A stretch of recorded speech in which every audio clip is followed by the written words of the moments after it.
السلام علیکم ورحمۃ اللہ وبرکاتہ۔ الحمد للہ ان الحمد للہ نحمده ونستعینه ونستغفره ونعوذ باللہ من شرور انفسنا ومن سیئات اعمالنا من يهده الله فلا مضل له ومن يضلل الله فلا هادي له واشهد ان لا اله الا الله واشهد ان محمدا عبده ورسوله اما بعد فإن خير الحديث كتاب الله وخير الهدي هدي محمد صلى الله عليه وعلى آله وسلم وشر الأمور محدثاتها وكل محدثة بدعة وكل بدعة ضلالة وكل ضلالة في النار رب اشرح لي صدري ويسر لي أمري واحلل عقدة من لساني يفقهوا قولي رب زدنی علما رب زدنی علما رب زدنی علما۔ معزز سامعین اکرام، آج انشاءاللہ تعالی ہم سورہ نوح پڑھیں گے۔ پچھلی سورت میں سورہ معارج میں ہم نے پڑھا صبرن جمیلا، صبر کرنے کا اللہ رب العزت نے حکم دیا، اور ایسا صبر جو جمیل ہو، خوبصورت ہو، یعنی جس کے اندر شکایت اور شکوہ نہ ہو۔ نوح علیہ السلام کے اس واقعے میں ہم اس صبر کو دیکھیں گے۔ اس سورت میں صبر کا تعلق ہے، اور یہ پوری سورت نوح علیہ السلام کا ذکر اس کے اندر ملتا ہے۔ آج کی کلاس میں دو چیز پہ ہم غور کریں گے۔ ایک، داعی کے اوصاف کیا ہوتے ہیں، کیسا صبر اور تحمل کا ثبوت پیش کیا حضرت نوح علیہ السلام نے، اور آپ کی کیا دعوت کا طریقہ کار تھا، کس انداز میں اور کس محنت سے دن اور رات اور کسی بھی موقع اور کسی بھی ذرائع کو انہوں نے ہاتھ جانے نہیں دیا۔ اور دوسرا، آج کی کلاس میں جس پر ہم غور کریں گے وہ ہے ہمارے زندگی کے حالات، یعنی گناہ سے جو ہماری زندگی کے اوپر اثرات رونما ہوتے ہیں، ہماری زندگی کے اوپر اثرات پڑتے ہیں، اس کی وجہ کیا ہے؟ تو اس کی وجہ ہے گناہ کے ہم نقصانات دیکھیں گے، نمبر ایک۔ دوسرا، اللہ نے توبہ کا حکم دیا تو توبہ کا حکم ہم دیکھیں گے۔ تیسرا، توبہ کے شرائط کیا ہیں اور توبہ کے کیا فائدے ہیں اس دنیاوی زندگی میں اور اخروی زندگی۔ نوح علیہ السلام کا ذکر قرآن میں 43 مقام پر آیا ہے، 43 مقام پر۔ نوح علیہ السلام عراق کے موصل شہر میں پیدا ہوئے۔ آدم علیہ السلام سے تقریباً 1000 سال بعد آپ کی پیدائش ہوئی، یعنی آدم علیہ السلام کے بعد شرک نہیں تھا، اور جب شرک آ گیا انسان کی زندگی کے اندر تو اللہ رب العزت نے نوح علیہ السلام کو نبی اور رسول بنا کر کے مبعوث فرمایا۔ تو آپ پہلے رسول ہیں جن کے اوپر شریعت نازل کی گئی۔ نوح علیہ السلام ایک روایت کے مطابق 40 سال کی عمر میں اور ایک روایت کے مطابق 50 سال کی عمر میں آپ کو نبوت سے نوازا گیا، نبوت سے سرفراز کیا گیا، اور آپ نے 950 سال تبلیغ کی، لوگوں کو دعوت دی، اتنا لمبا عرصہ۔ تو آپ کی عمر تقریباً 1000 سال تھی۔ نوح علیہ السلام کی بعثت پوری زمین کے لیے ہوئی تھی۔ جیسے دوسرے انبیاء کسی قوم، کسی خطے کے لیے آیا کرتے تھے، کسی قبیلے کے لیے آیا کرتے تھے، لیکن نوح علیہ السلام ساری زمین کے لیے آئے تھے، اور رسول کریم صلی اللہ علیہ وسلم بھی ساری دنیا کے لیے آئے تھے۔ لیکن نوح علیہ السلام کی رسالت میں اور رسول کریم صلی اللہ علیہ وسلم کی رسالت میں ایک سب سے بڑا فرق یہ ہے کہ نبی کریم صلی اللہ علیہ وسلم کی رسالت اس وقت بھی تھی اور قیامت تک رہے گی، لیکن نوح علیہ السلام کی رسالت انہی کے دور میں رہی، اور اس کے بعد جب دوسرے نبی آئے تو دوسرے نبی نے ان کی بات کو یا ان کی کتاب کو منسوخ کر دیا۔ اسی قوم سے شرک کا آغاز ہوا، اور نوح علیہ السلام کی دعوت کے باوجود، یعنی 950 سال دعوت دینے کے باوجود بھی صرف 80 لوگ دائرہ اسلام میں داخل ہوئے، اور جو بچے ہوئے لوگ تھے جنہوں نے انکار کیا، زیادہ تر لوگوں نے انکار کیا، تو اللہ رب العزت کا بھی ان کے اوپر عذاب سخت آیا، جو 40 دن اور رات تک رہا، جس نے پوری دنیا کو ختم کر کے رکھ دیا۔ نوح علیہ السلام کے پہلے ادریس علیہ السلام اور شیس علیہ السلام کا بھی ذکر ملتا ہے، اور آدم علیہ السلام کا بھی، لیکن نوح علیہ السلام پہلے رسول تھے جن کے اوپر رسالت نازل کی گئی، یعنی شریعت نازل کی گئی، کتاب نازل کی۔ نوح علیہ السلام کا سلسلہ نسب نوح بن لائق بن متوشلخ بن اخلق یعنی ادریس علیہ السلام بن قنان اور بن شیس علیہ السلام اور بن آدم علیہ السلام۔ نوح نام اگر عربی ہے تو اس کی میننگ ہوتی ہے رونا، یعنی اللہ رب العزت کے سامنے آہ گزاری کرنے والا. لیکن زیادہ صحیح قول یہ ہے کہ یہ نوح جو ہے سریانی لفظ ہے، سریانی لینگویج کا لفظ ہے، اور سریانی میں اس کے معنی ہوتے ہیں ساکن، پرسکون. یعنی نوح علیہ السلام پرسکون شخصیت تھی، اور ویسے بھی آپ دیکھیں ایمان والا جو ہوتا ہے وہ پرسکون ہوا. تو نوح علیہ السلام کا دعوت و تبلیغ کا انداز کیا تھا، کس طرح آپ نے دعوت دی اور کیسے آپ نے صبر کا مظاہرہ کیا. اور مکہ میں بھی ہم دیکھ سکتے ہیں کہ صحابہ اکرام نے رسول کریم صلی اللہ علیہ وسلم نے کیسی سختیوں کا مقابلہ کیا 13 سال تک، اور نوح علیہ السلام نے 950 سال صبر کرتے رہے. اور آخر کار جب حجت قائم ہو گئی، بات پوری ہو گئی، تو نوح علیہ السلام نے پھر اللہ رب العزت کے سامنے شکایت پیش کی، اور اللہ رب العزت کے حکم سے پھر عذاب آیا. تو دیکھتے ہیں نوح علیہ السلام کی دعوت و تبلیغ کا انداز، آپ کا صبر، اور اس میں جو احکام و مسائل آ رہے ہیں کہ گناہ کرنے کے جو اثرات ہماری زندگی کے اوپر رونما ہوتے ہیں، تو ہمیں توبہ کر کے اور اپنی اصلاح کر لینی چاہیے تاکہ ہماری زندگی خوشگوار ہو جائے، ہماری زندگی سے پریشانیاں اور مصیبتیں ختم ہو جائیں، اور ہمیں اپنی زندگی کا انداز بدل کر کے اور آخرت رخی کر دینا چاہیے. تو اس کے کیا فائدے دنیا کے اندر ہوں گے یہ بھی ہم دیکھیں گے. اللہ رب العزت سے دعا ہے کہ اللہ رب العزت ہمیں صحیح معنی میں قرآن مقدس کو سمجھنے، اس پہ غور و فکر کرنے، اس پہ تدبر کرنے، اور ایمان لانے اور اخلاص کے ساتھ عمل کرنے کی توفیق عطا فرمائے. آمین یا رب العالمین. اعوذ باللہ من الشیطان الرجیم. اے اللہ ہم تیری پناہ میں آتے ہیں شیطان سے. بسم اللہ الرحمن الرحیم. اللہ کے نام سے شروع جو رحمان اور رحیم ہے. بے شک ہم نے نوح کو اس کی قوم کے طرف بھیجا کہ تو اپنی قوم کو ڈرا. کیوں ڈرا؟ کیونکہ یہ جرم کر رہے ہیں، یہ گناہ کر رہے ہیں، اس لیے ان کے گناہ کا بوال ان کے اوپر نہ پڑ جائے، گناہ کے نقصانات ان کی زندگی میں نہ آ جائیں، اس وجہ سے انہیں ڈرا دو کہ جو تم عمل کر رہے ہو یہ عمل بھاگ کر کے کہیں نہیں جانا ہے، یہ عمل تمہارے ہی اوپر، تمہاری ہی مصیبت اور پریشانی بن کر کے تمہارے اوپر آنے والے، تو انہیں ڈرا دو.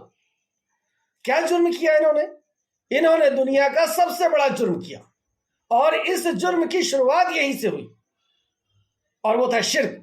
اور شرک کی شروعات بھی کس چیز سے ہوئی، کیسے ہوئی؟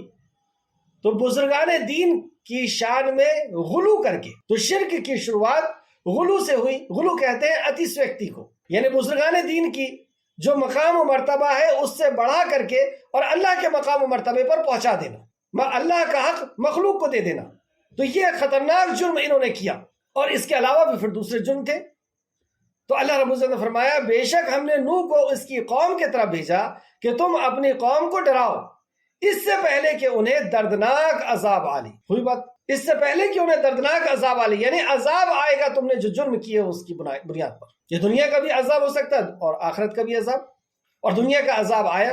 اور اس کے علاوہ بھی اگر ہم قرآن پہ غور کریں تو کئی مقامات پہ ہم کو ملتا ہے جو ہمیں نقصان پہنچ رہا ہے، جو تکلیف پہنچ رہی ہے، وہ ہماری غلطیوں، ہمارے گناہوں کی وجہ سے ہی پہنچ رہی ہے. جیسے اللہ رب العزت فرماتا ہے سورہ شورى آیت نمبر 30، سورہ شورى آیت نمبر 30، جو بھی مصیبت تم پر آتی ہے، جو بھی مصیبت، یعنی بخار آ رہا ہے، طبیعت خراب ہو رہی ہے، بیماری ہو رہی ہے، یا کاروبار نہیں چل رہا ہے، رشتہ داریاں خراب ہو رہی ہے، نکاح نہیں ہو رہے، اولاد نہیں ہو رہی، تو جو بھی مصیبت تم پر آتی ہے تمہارے ہاتھوں کی کمائی کی وجہ سے آتی ہے، یعنی تمہارے گناہوں کی وجہ سے آتی ہے.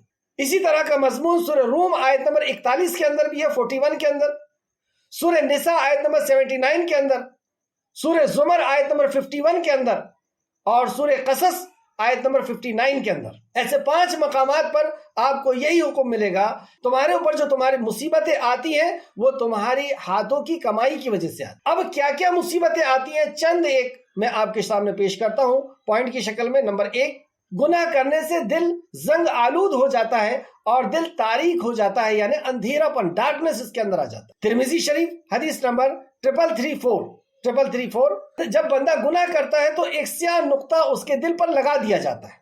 سورہ نمبر 83 اور آیت نمبر 14 کے اندر، ہرگز نہیں بلکہ ان کے دلوں پر ان کے برے عمل کی وجہ سے زنگ آلود ہو گیا ہے، زنگ لگ گیا ہے.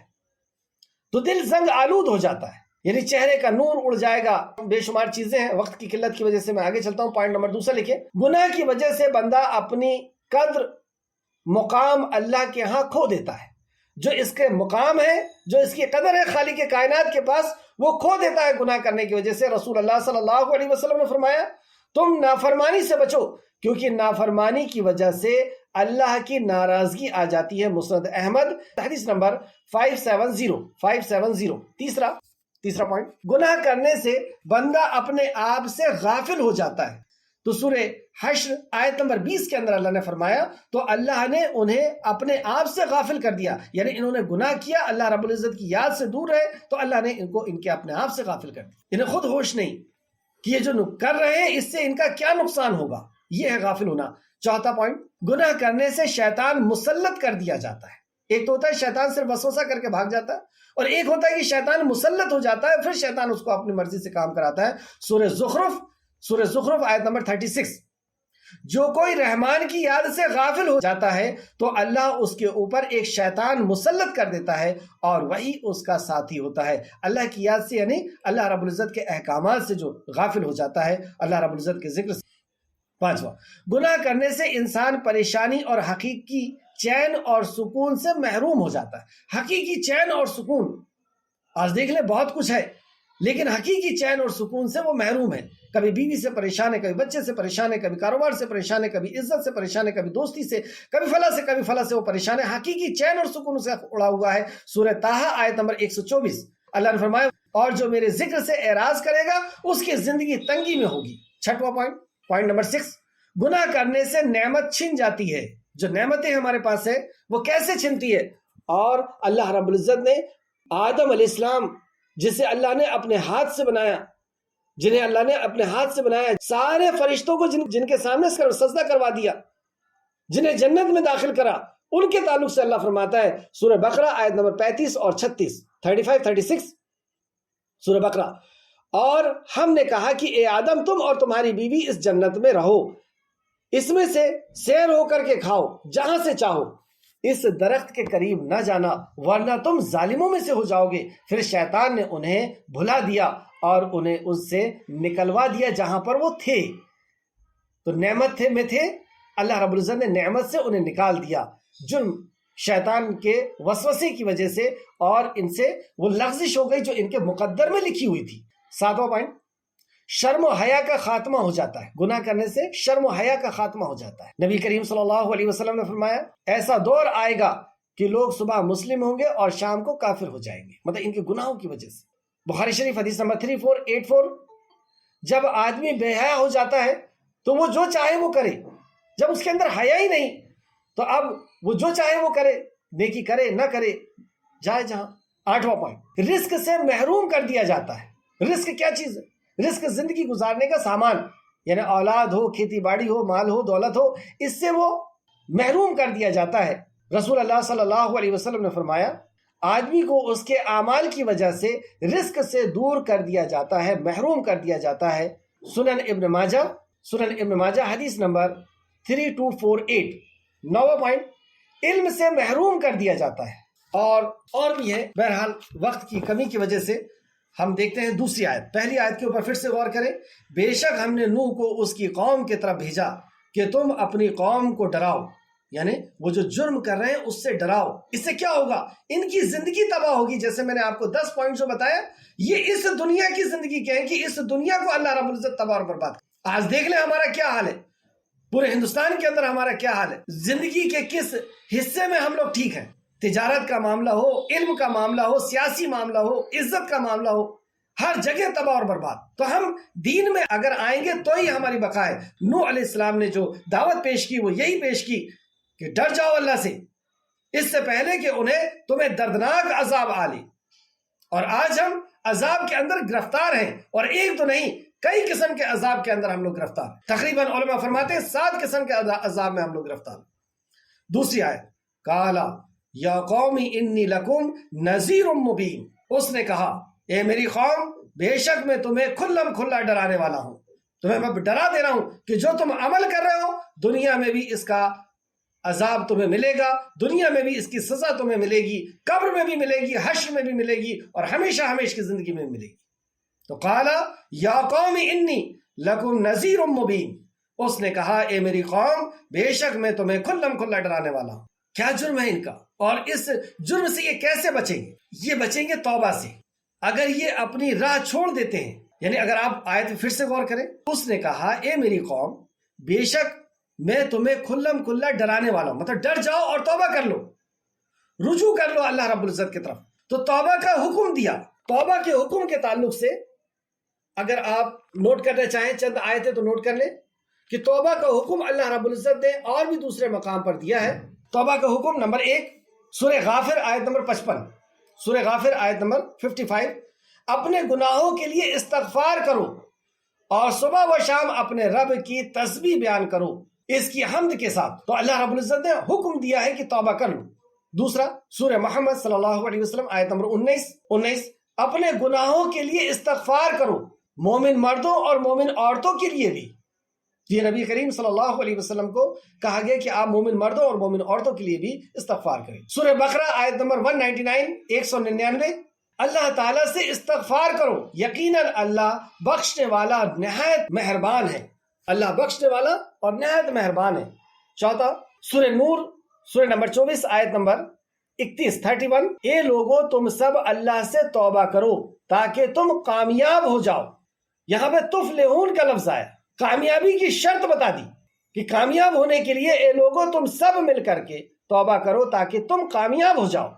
اجتماعی طور پر 2 پوائنٹ میں نے آپ کے سامنے پیش کیا، ایک گناہ کے نقصانات اور دوسرا توبہ کے حکم۔ آیت نمبر 3، نوح علیہ السلام نے کیا دعوت پیش کی؟ اور ہر انبیاء کی سب سے پہلی دعوت یہی ہے، اللہ کی عبادت۔ اور رسول کریم صلی اللہ علیہ وسلم نے بھی سورہ یوسف آیت نمبر 108، قل ہذہ سبیلی ادعو الی اللہ، کہ نبی مکرم کہہ دیجئے کہ میرا سبیل، میرا راستہ یہی ہے، میرا سوچ، میری مشن، میری چاہت یہی ہے، میرا منہج یہی ہے، میرا راستہ یہی ہے، ادعو الی اللہ، اللہ کی طرف بلاتا، اللہ بصیرت، بصیرت کے ساتھ۔ بصیرت کسے کہتے ہیں؟ وحی الہی کا علم، اس پر ایمان اور عمل۔ ایمان اور عمل یہی کمی ہونے کی وجہ سے ہم لوگ پیچھے ہیں۔ اور صحابہ اکرام آپ دیکھ لیں ان کی دعوت کا کیا انداز ہوا کرتا تھا اور کیسے ان سے متاثر ہوتے۔ اللہ نے فرمایا اور وہ لوگ بھی بلاتے ہیں جو میرے متبعین ہیں، یعنی ہم اگر متبعین ہیں تو بلانے والے ہوں گے۔ تو نوح علیہ السلام نے جو سب سے پہلی دعوت دی، اور ہر انبیاء نے انا اعبد اللہ واجتنبوا الطاغوت، ہر انبیاء نے سب سے پہلی جو دعوت پیش کی وہ یہی کہ توحید کی طرف آ جاؤ، یہ کہ تم اللہ کی عبادت کرو۔ دوسرا واتقوہ، اور اللہ کا تقوی اختیار کرو، اللہ کی خشیت، اللہ کا ڈر، اللہ سے ایسی محبت کہ اس کی ناراضگی کا ڈر ہو، اللہ کی ایسی معرفت کہ اس کی پکڑ کا ڈر ہو۔ واتقوہ واطیعونی، اور اطاعت کرو۔ کہ نوح علیہ السلام نے جو دعوت پیش کی اس میں 3 نکات ہمیں نکلی۔ پہلی یہ کہ تم اللہ کی عبادت کرو اور اس سے ڈرو، تقوی اختیار کرو اور میری اطاعت کرو، کیونکہ نبی کی اطاعت اصل میں اللہ کی اطاعت ہے۔ نبی کریم صلی اللہ علیہ وسلم کے تعلق سے اللہ نے فرمایا کہ میرے نبی اپنے طرف سے کچھ نہیں کہتا، وہی کہتے ہیں جو وحی الہی ہوتی ہے۔ اور یہی سوال اگر ہمیں سمجھ میں آ جائے، من تعبدو، کس کی عبادت، اور پھر کیف تعبدو، کیسی عبادت، اللہ کی عبادت، کس کی عبادت، اللہ کی عبادت، کیسی عبادت، جیسے انبیاء نے بتائی ہے۔ اب نماز، روزہ، حج، زکوٰۃ اور جتنے بھی احکام و مسائل ہیں وہ ویسے ہوں گے جیسے رسول اللہ صلی اللہ علیہ وسلم نے بتائی یا وقت کے نبی نے بتائی۔ اگر یہاں پہ ہمیں پتہ چلے کہ توبہ کے شرائط بتائے کہ تمہیں سب سے پہلے توبہ کرنی ہوگی شرک سے اور بھی جو گناہ ہے اس سے، اور توحید کی طرف آنا ہوگا۔ سب سے پہلے تو شرک سے توبہ کرنی ہوگی اور توحید کی طرف آنا ہوگا، تقوی اختیار کرنا ہوگا، اللہ کا ڈر، یعنی ہر چھوٹے سے چھوٹا اور بڑے سے بڑے گناہ سے بچنا ہوگا۔ اب ہمیں جو عمل بچے ہیں اس عمل میں اطاعت کس کی ہوگی؟ رسول اللہ کی ہوگی۔ یہ شارٹ میں توبہ کے 3 شرائط بتا دیے۔ توبہ کے شرائط کے تعلق سے چند آیتیں اور دیکھتے ہیں۔ یہ ہمارا تیسرا پوائنٹ ہے۔ پہلا تھا گناہ کے نقصانات ہماری زندگی کے اندر، کیسے تباہ اور برباد ہوتی ہے ہماری زندگی ہمارے گناہوں کی وجہ سے۔ دوسرا توبہ کا حکم اللہ رب العزت نے دیا ہے، اور تیسرا توبہ کے شرائط۔ تو یہاں پہ جو 3 شرائط بتائی گئی اس کے علاوہ سورہ آل عمران آیت نمبر 31، قل ان کنتم تحبون اللہ فاتبعونی یحببکم اللہ ویغفر لکم ذنوبکم واللہ غفور رحیم ویغفر لکم، تو اللہ تمہارے گناہوں کو بخشے گا۔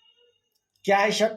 قل ان کنتم تحبون اللہ، اگر تم اللہ سے محبت کرتے ہو، اگر تم اللہ سے محبت کا دعویٰ کرتے ہو، فاتبعونی، تو اتباع کرو رسول اللہ صلی اللہ علیہ وسلم کی، یحببکم اللہ، تب اللہ تم سے محبت کرے گا۔ شرط لگا دی اللہ نے کہ تم اللہ سے محبت کرتے ہو، اللہ کو کوئی اس سے سروکار نہیں۔ کب تک؟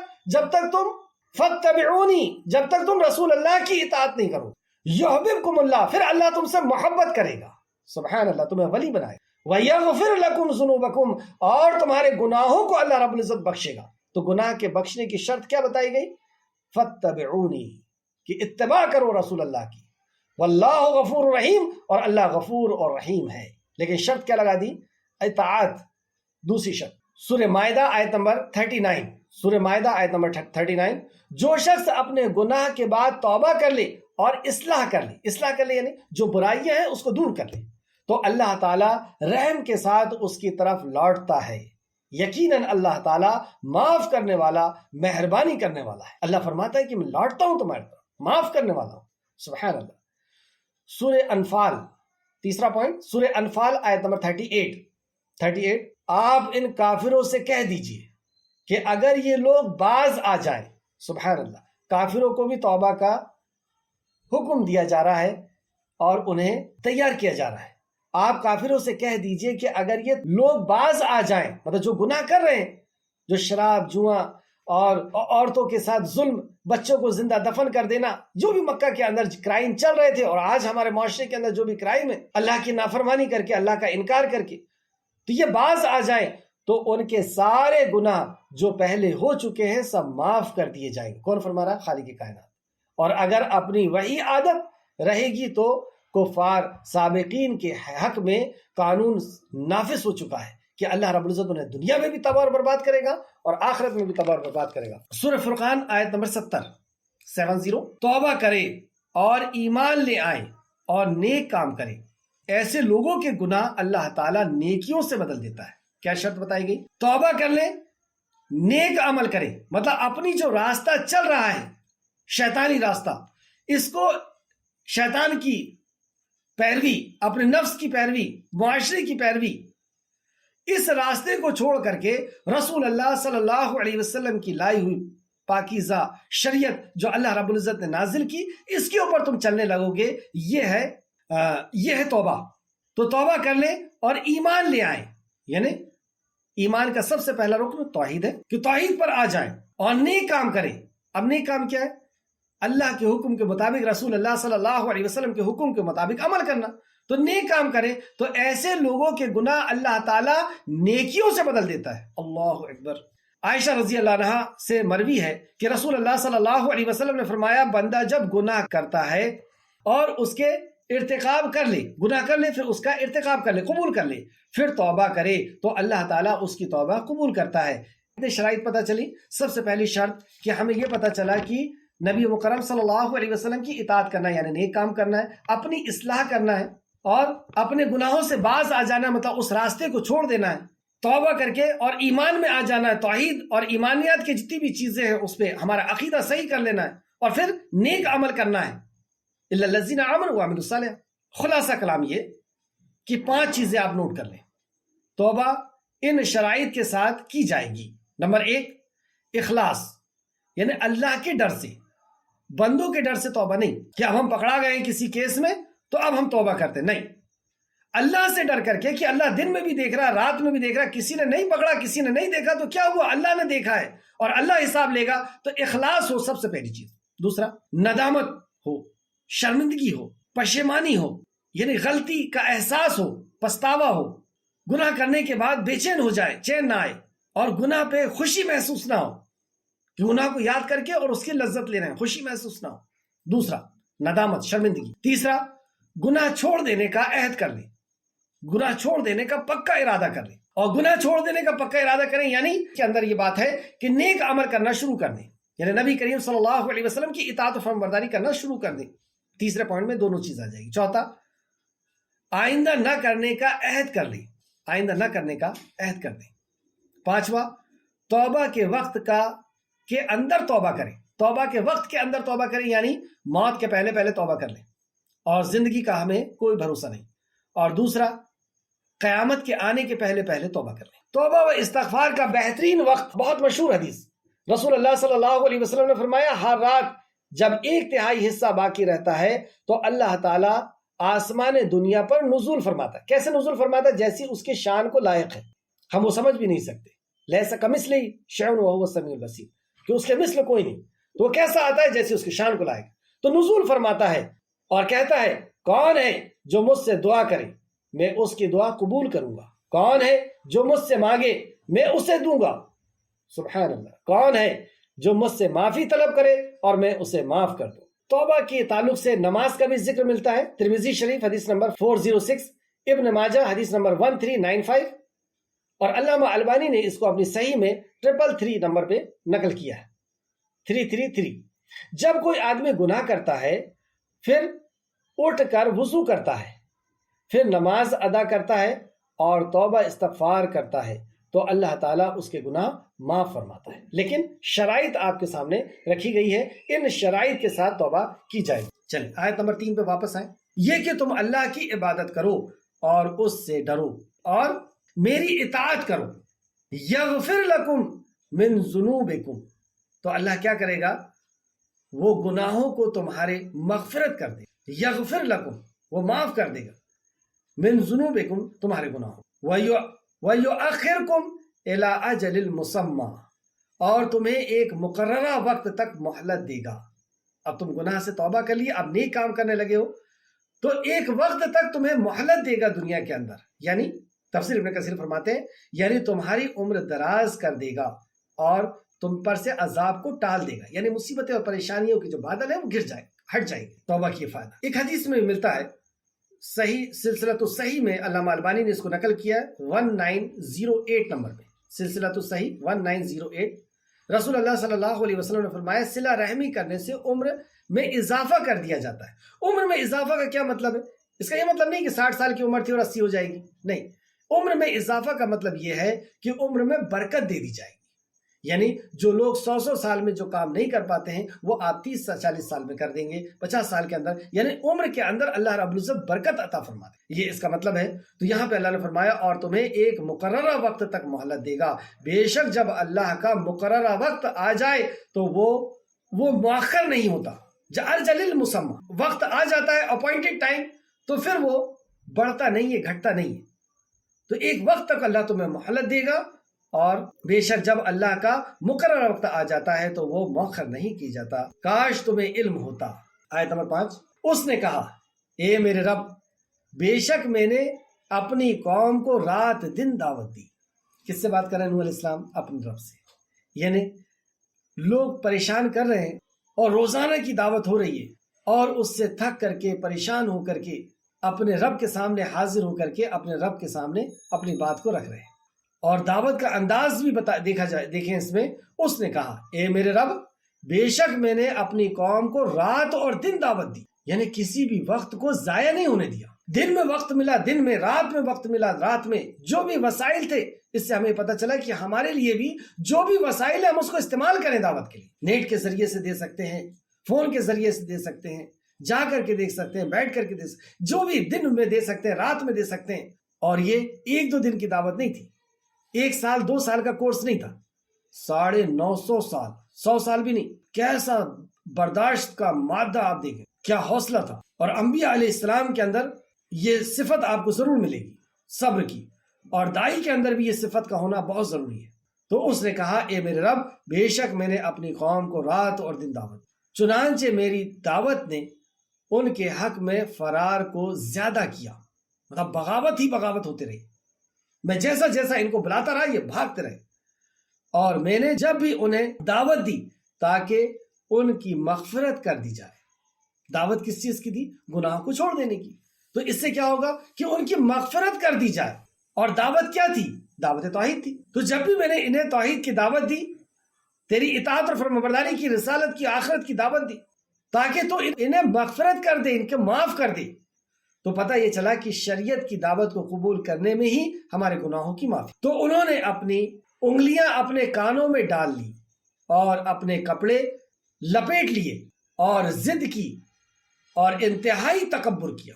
آپ سوچیں 1-2 دن کا یہ معاملہ نہیں ہے، اتنے لمبے عرصے تک، صبح بھی جا رہے ہیں، شام کو بھی جا رہے ہیں، اور بدتمیزی کس طرح کر رہے ہیں کہ ان کے جانے کے بعد کان میں انگلی ڈال۔ ہمارے ساتھ اگر ایسا ہو تو دوسرے دن کلاس بند، دوسرے دن بات بند، کسی نے اگر منہ ٹیڑھا کر کے بھی چلا گیا تو دوبارہ ہم دیکھنے والے نہیں، اس کے ایسے دائی نہیں ہوتے۔